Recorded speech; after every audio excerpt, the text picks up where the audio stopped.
Well, good morning, everyone. How are you?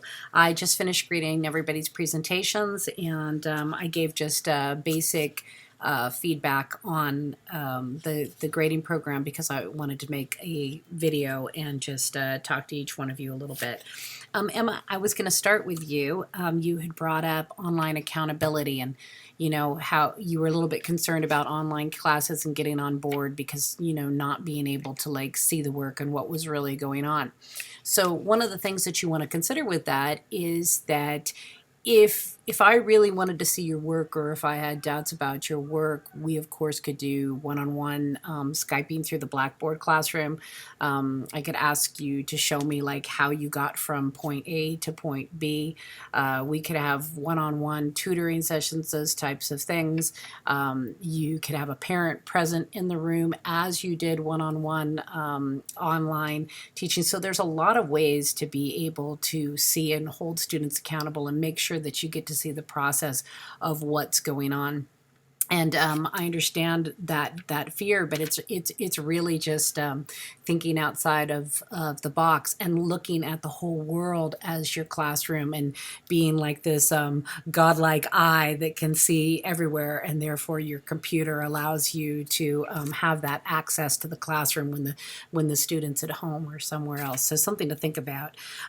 Olivia, you brought up that leaders need to inspire and be co-creators. And one of the things that I think I was very fortunate about being raised in the 70s, there's a lot of negatives to the 70s, but there was a lot of positive to the 70s, is that I came up in public education in a time when things were changing and becoming more creative and more free thinking. And because of that, I did have leaders that inspired and acted as co-creators. And I'm also the baby in a family of five. And so my parents and my older siblings were also those free thinking minds that knew how to do all sorts of things, from gardening to construction to music to education and literature and mythology and all of those things. And so because they were so passionate about the things that they believed in, it inspired me to be interested in what they were doing. And although they would act as teachers, they would also act as co-creators and allow me the freedom to move forward with my education. And I think we're seeing that again with technology. We have to find a way to embrace it. Arias, you had, I can't read. Oh, Arias, this was just a funny note. You had said on the discussion board when you were talking about, you said, could you imagine seeing a movie like a suspense movie or a thriller movie without music? And I'm just going to put a funny thing up on the announcements that I share with my students every year. You guys might have seen it before, but somebody has recut Mrs. Doubtfire, a comedy, the trailer, with suspense music. And I use that in a lesson about how music enhances in technology. So I just thought you'd get a kick out of that. Susan, you brought up in your presentation about the use of video platform. And we love that. We all love that. Think about when you've gone on YouTube to DIY fix your washing machine or your dryer, or learn how to build something or do something or play a song or whatever. And students are the same way. And I think the hardest thing that we have to deal with traditional education is that some people still consider it a passive activity to watch, a video, when video instruction really will help enhance what you want students to learn. Jonathan, you had brought up big data on a huge scale, and I agree with you. Looking at a huge scale of data to decide best teaching practices, as of today. And I agree with you about large class sizes. Should we? I think that's something that we have to consider. Online teaching does give us the ability to have larger class sizes, and how's that going to work in the educational arena? So something to think about. I also like that you brought up blockchain and your environmental connection to that. I thought that was really interesting. And you had talked about how a lot of times people think that technology can't be personable. That it can't have this, this fluid, creative, fun, connective energy to it, and it absolutely does. It depends on how you use it. And you talked about how technology can allow you more personal interactions with your students. And I've been teaching for a long time, and one of the things that I absolutely love, and I've brought this up before, is that my students over the course of the years have contacted me through Facebook or Instagram or whatever, but not only contacted me, they make memes about things I've taught them in class. I have students that are making TikToks about things that I've taught them in class. They're making connections between songs and other people's clips and putting them together and bringing it back to my classroom and what I taught them. And you know, it, it is so, it feels so good as an educator to see things like that and to see that they're understanding it without you there spoon feeding it to them, that they're making these connections and that they're building on it. And it may seem like fun or play, but those are really advanced skills to be able to make all of those connections and then put it all together and then bring it back and make sense of it. And it's so pleasing. Another cool thing about technology, and you guys know this, is that you're able to create lifetime connections with your students. And I have so many students right now that are coming back into, they've graduated and they're coming back as educators. I'm getting ready to teach with several of my students, and how great is that? That I've been able to watch them through technology and cheer them on, or offer advice, or look over their work, because my classroom has extended out into this wide world community. They're still my students, and therefore, we can use that to our advantage. So I agree with you about the personal interactions. Eric M., you brought up badges and gaming, and I think I said this in one of my other videos, but I might have written it to somebody, so I wanted to make sure that I let you know that USC Cinematic Film School has actually added gaming to their college. And so, if people want to fuss about gaming or fuss about kids creating games or playing games or those types of things, I mean, that's a good one to throw in their face if you have to. The USC backs it, so you need to back it too, because a lot of times in traditional education, they don't see how collaborative creating a game or an app is. It takes a lot of people, and it takes a lot of people in a lot of different fields. And I'm going to bring that up again when I get to STEAM, but I liked that you brought that.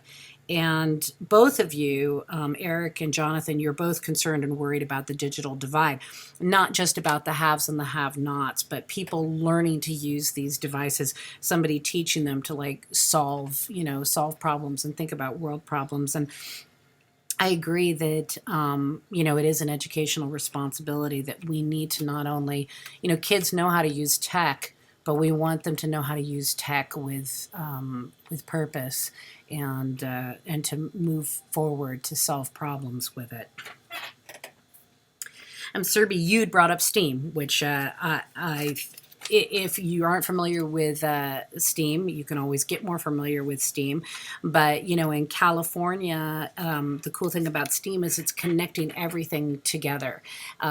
So, arts and music and science and technology and engineering and all of those things. And they have places where people can do after-school STEAM activities in the program. And I think it ties in perfectly to our California Technical Education Standards and SSI lessons that many of you are familiar with, because we are looking at how we can not only educate students, but also how we can help them build their careers, outside of the classroom and when they graduate. And, a lot of times, once again, traditional teaching will not see how you can tie all of these things together. And a lot of times the students don't either. So, even when I talk about songwriting or playing an instrument, we can talk about the mathematics of an instrument, the science of sound, the English language and lyrics, the engineering or structure of a song. And there's all of these things that tie into it. And then you can pull in business and branding and creating a song technically, like what are all, there's so many things you can just keep moving out, moving out, moving out. And I love that idea of STEM because it's trying to get people to see that these are not separate entities, that this is an integrated thing in all life and everything that we do. So Survey, thanks for bringing that up. Allison, yours tripped me out because it always trips me out when we talk about metacognition and the hard drive to the brain and the eye that's going to go, the little glass eye that's going to be, your hard drive, your brain hard drive. Probably because I grew up, with all those books, 1984 and dystopian societies and all that kind of stuff. And I always think with the robotic teachers, it's so funny to think of a robot teacher in the classroom, I think about like high school, like what they would do to the robotic teacher. I mean, these are things that they're going to have to think about. Is there going to be like somebody in the classroom? Is it going to be just the robot? Because I know my students would have a field day with it.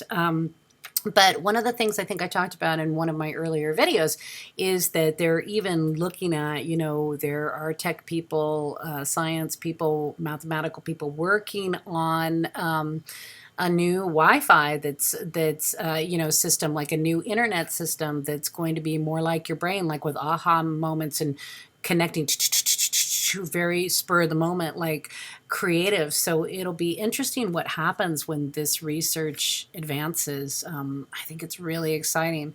I also think it's really scary. So we will see. Okay. I've got a lot of notes, people. I'm trying to go through this quickly. Brian, you brought up VR, virtual reality. And what was interesting is the things you've brought up, even though I'm open-minded about a lot of things, I didn't think of some of the things that you brought up that I thought was really cool. The idea of doing, I probably studied it before, or probably wrote about it before, but I didn't remember it or think about it. Ancient rituals, being able to use virtual reality for that. The idea of being able to climb Everest or to sit on the desert and stare at the pyramids, and the idea of what that could do for people who are not able to travel, either for health purposes or financial purposes. And I just loved the idea, especially the walking with the dinosaurs, and how cool that would be for anyone, but especially for like little kids in school to be able to really feel like you're walking with them. So thank you for bringing that up again.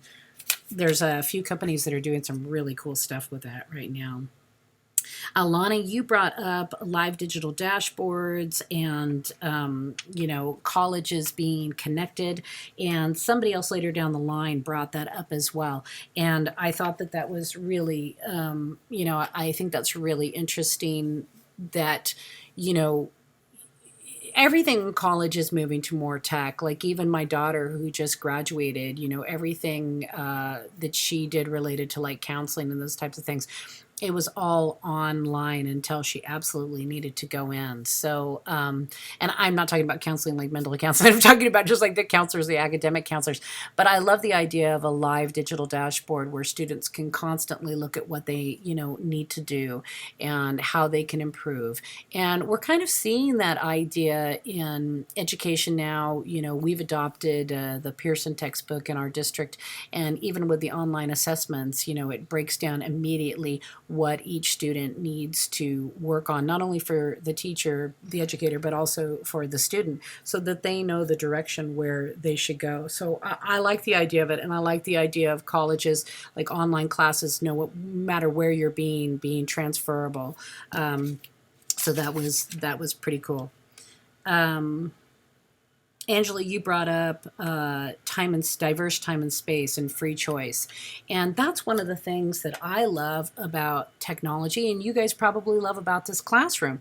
We used to have the class, and I do miss when we all got online and talked to each other and had a conversation, absolutely. But one of the reasons why you guys signed up for this class is because you could do it within your own window of the week. Yes, you have parameters that we've set that you have to have your discussion board in by Thursday or your work in by Sunday, but you have this window of opportunity throughout the week that if you're an early bird, you can get your work done in the morning, or if you want to wait till the weekend, or if you want to get up at 2 a.m. And I love that idea of time and space with education, that I can work when it's convenient for me. And therefore, it opens it up to so many people who may not be able to go to a regular college class after work. It opens it to all age groups and people with family commitments at home that maybe they can't go, or remote, of course, absolutely. But I just love that. And then you brought up free choice, which comes back to what I was talking earlier about, when I brought up the inspiring co-creators, those types of things, is that I never had anybody in my life stop me from learning something. Nothing. No matter how strange it may seem. But I always had people, teachers and family, that if I got, something that I was going to study, man, they let me study it. And everything stopped while I studied this thing. And I think that that's one of the cool things about this worldwide classroom that technology has created, is that you can do that now. If a kid wants to learn something, they can do that. If they want to study about Amelia Earhart and look at everything related to Amelia Earhart, they can. That can lead to things that are scary too, monitoring of the internet, especially like age related. But I just think of how many things I could have done if I had that knowledge at my fingertips when I was young. Okay. And Michelle, basically, that's what I was just saying earlier, that I learned from traditional and non-traditional teachers. You brought that up.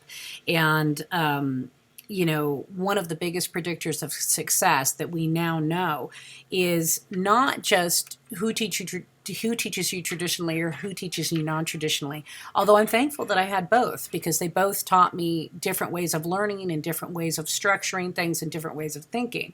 And I think that that's very important. I think that, teachers come in different forms and different styles, and that we can learn something from each one. But one of the biggest predictors of success, you talked about problem solving, is grit and problem solving. As of right now, the statistical data shows that the number one predictor of success is grit, is being able to, hold on, keep going, and problem solve. And that's been hard for a lot of people that have been traditional homework teachers to accept, that it's not necessarily homework that's making students successful doing that extra work. It's actually the grit to get through something. Karen, you brought up information security and privacy of students. And I agree with you. That's one of my biggest concerns with everything that we're putting online right now with these systems. We just had an incident recently where somebody was just trying to scan books back in and took down the whole system by clicking on something, and everything had to be rescanned and all of those things. And and you hear horror stories about people sending private information, publicly out, and those types of things. So I think that is something that we're going to have to, really work on in the future, making sure that our children are secure. And you brought up that flipped classroom made it easier to differentiate instruction, and which leads me to you, Eric, and because you brought up a good point. We learn it as flipped classroom, but I do think it's better to, to say flipped lesson instead of an entire flipped classroom. And it's implied, but it's never said. And because you may not always want to flip your classroom constantly, but you might want to flip a lesson. Brian, you brought up one-on-one instruction with technology and maybe being a bit concerned about that. And I wanted to tell you briefly about a program that I used to use, that our school used to use, and that I really miss. And some of you might use it. It's called Turnitin. And Turnitin was where students turned in digital essays, and they could resubmit it as many times, as you allowed or didn't allow, just like Blackboard. But one of the things that I loved on it, and Google Classroom doesn't have it yet. Google Classroom has some add-ons that I like related to their digital program, but their digital program was in beta just last summer, and so it's improving. But like it didn't have a built-in plagiarism system at the end of this year. It didn't have like audio messaging and those types of things. And Turnitin did, and a lot of people at our school were really upset when we left to Turnitin to just use this new program on Google Classroom that really wasn't up to snuff yet. But you were talking about one-on-one instruction. The cool thing about Turnitin is I could, of course, edit a student's, essay, and I could leave comments just like we do with, with Google. And but on top of that, I could leave them an audio recording that they could have for the entire 4 years that they were here at high school. And talk about great one-on-one feedback. I was able to leave personal messages of encouragement, or what I would do, or what I think that they should work on. And I could continue to leave messages like that for each draft of the essay, for each essay they did. And then here they have this beautiful one-on-one instructor file when they go from 9th grade to 10th grade to 11th grade to 12th grade, if teachers so choose to do so. I had them for 11th grade. But just knowing that they could look back and that they could listen to me and be reminded of what they needed to work on in writing, but to also just to hear my voice, to have that encouragement from somebody that they felt connected to. So there are ways in technology to be able to do that. And I mentioned that earlier through like Skype and those types of things and communication.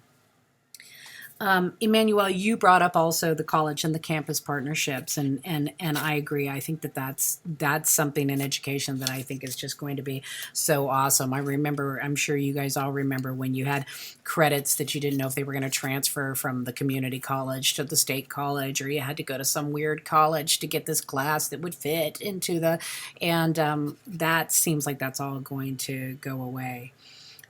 Eric N., back to you for a minute. You brought up STEM Labs. For those of you that aren't familiar to that, STEM Labs, there's actually, you can go on STEM Labs, I think it's .com, but I can put it up or you can look it up. But they do all sorts of cool things with science, but interconnected. In fact, some of the workshops that they're doing this summer for kids just are so fun. They're doing culinary chemistry, they're doing robotics, engineering, edible science, and I'm familiar with all of this now because I have a god baby. So I want my god baby into all of this. My children are all grown up and already in those fields, but Catherine, you brought up inquiry-based learning, and I already talked about that. Like I said, as a child, that anything I inquired about, I was allowed to learn. And I'm really thankful that growing up in the 70s when, there was boy jobs and girl jobs, I mean, it was really like that, that I had parents that did not see life that way. So if I wanted to learn how to work on a motor with my dad at that time who knew about motors, I did. If I wanted to learn about construction, woodworking, handcrafts, or gardening, I worked with my grandfather. My other grandfather was a switchman at the railroad. I learned all about trains and how they worked, all of these things. And I was allowed to move freely from vocation to vocation. And it is really, really helped me with my life today.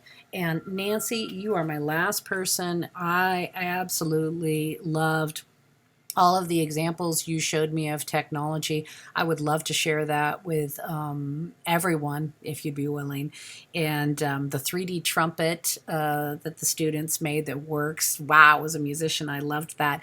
And as a person who owns a historic cabin in Big Bear, the students that created the device that lets you know fallen electrical poles, utilities, the search and rescue, those are things that are really, really important to those of us that are actually living out in the woods, away from civilization, because we don't often know when something like that has gone down or when something's happened, and it can become very dangerous very fast.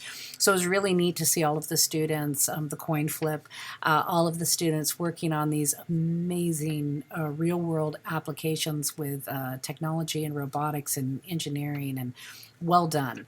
And so, everyone, I'm going to end with that. I'm already at 25 minutes, and I want you to have a wonderful weekend as we're coming into this final home stretch.